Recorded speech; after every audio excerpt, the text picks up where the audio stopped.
Hey everyone, I'm Joe and today I'm talking about my science fiction showcase for November 2015. These are books that I've recently read that really stand out to me and I want to talk about in more detail and in more depth than what I would in a monthly wrap-up video. But there are no spoilers in these videos, thankfully.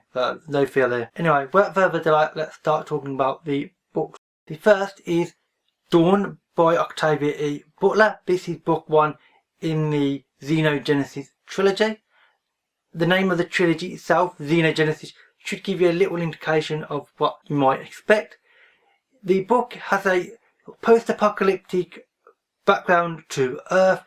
There's been some sort of war, all the resources have been drained and humanity is basically almost extinct. And then the main character, called Lila, finds herself waking up one day after she has resigned herself to death by living in a small cave, and she's in a weird room and she finds out that she's actually been rescued as such by aliens and she's actually on a spaceship.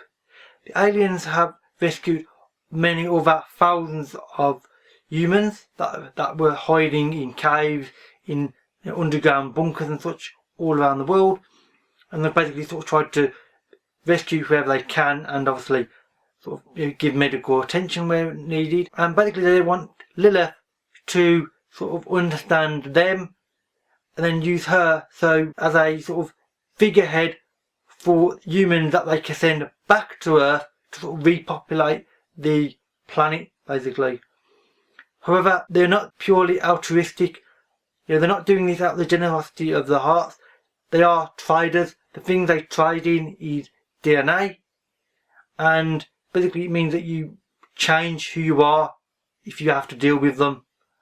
And they don't exactly give you a lot of choice, frankly. And the price that they ask to sort of save the human race could be considered pretty severe, but I'm not going to say any more because, of course, spoilers. The psychological development of Lilith is really interesting and it's also really complex and complicated. She's in a position where she has to sort of work with the aliens, but then in a lot of ways it goes against everything she is to work against them in such a severe manner because they're dealing in genetics and she doesn't want to be other than what she is because she likes being herself and fully human, and they are offering a deal that she really doesn't want to accept. But how can she not accept? It's not just herself that she's dealing for as well, it's humanity. And it's the decisions and the ideas that are put to her, put her in a really massive moral quandary. Should she accept? Should she refuse?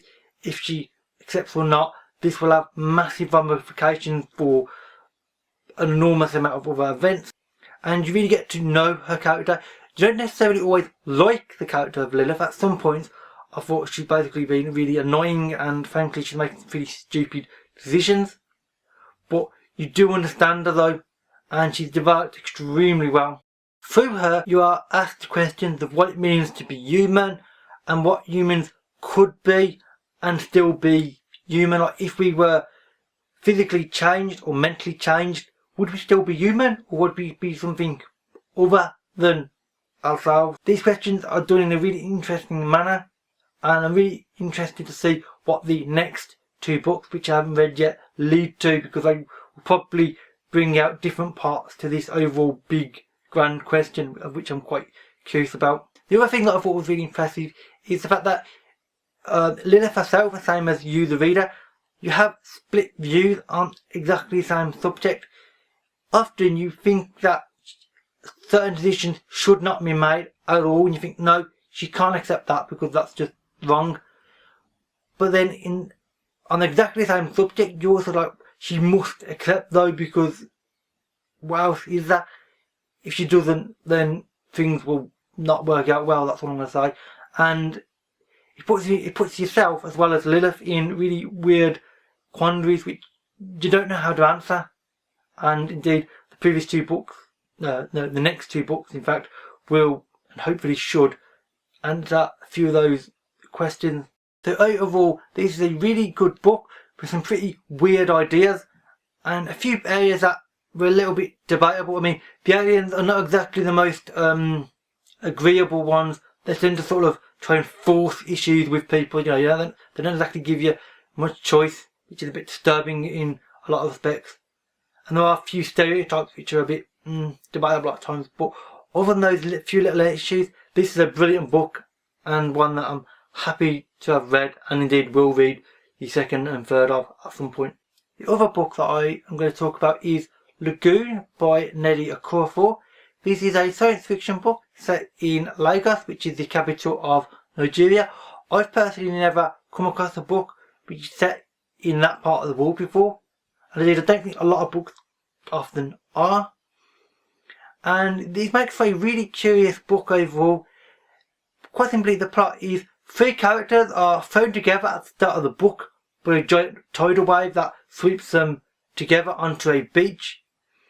They, along with an alien, which has come down from presumably the stars, you're never entirely told that, then have to make a journey across Lagos through different parts of the city and all different other characters, and they have to try to save themselves, the alien they're with, the city, and everybody basically, because if they don't, then disaster could happen, really.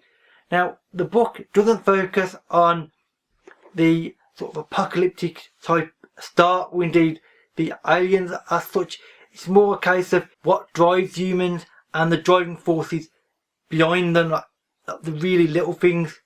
What makes us do our daily tasks, and what makes us group together, and what breaks us apart as a group, makes us go our own separate ways. That's the driving force behind the book, and that's the focus of everything behind this book.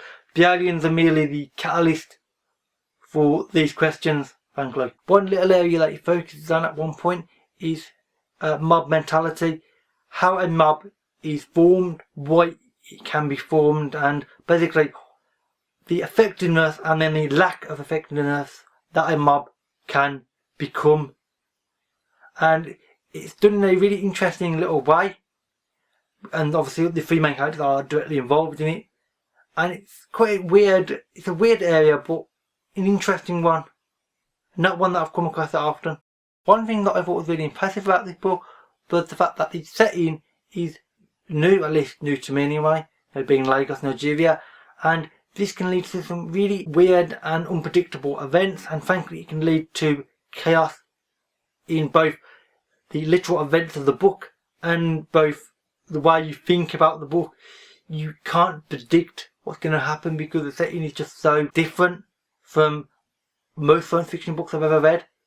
Like, it's just really original, and I really did like it. Despite this, I did only give it 3 out of 5 stars on Goodreads, however, because the one drawback of this book to me was the fact that there are many points where characters use slang terms to each other.